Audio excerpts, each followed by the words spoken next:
HDMI issues can be frustrating, but fear not, we've got you covered.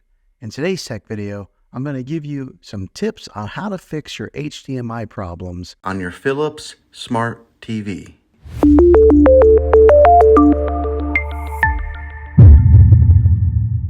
First things first, check your HDMI connections.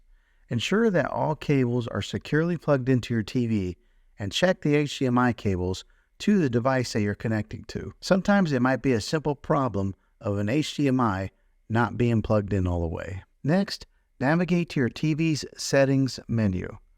Look for Input or Source option and select the HDMI input corresponding to your device. Sometimes a button can get hit on a remote control, changing the HDMI input. This will make sure that the TV is set to the right HDMI that you're wanting to watch content from. If you're still experiencing issues, try switching the HDMI ports on your TV. Sometimes a faulty port could be the culprit.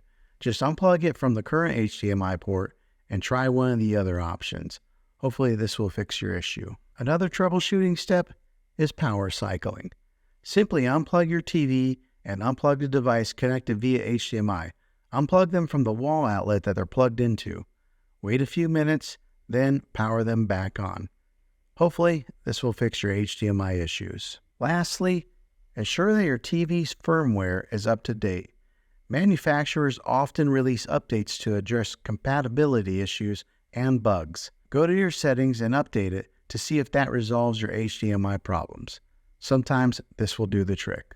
And there you have it. By following these steps, you can troubleshoot and resolve your HDMI problems on your TV. Hopefully this video was helpful. If it was, go ahead and click a thumbs up on it. Go ahead and subscribe to my channel. I make tech videos all the time, and I'd love to have you back in the next one. Take care.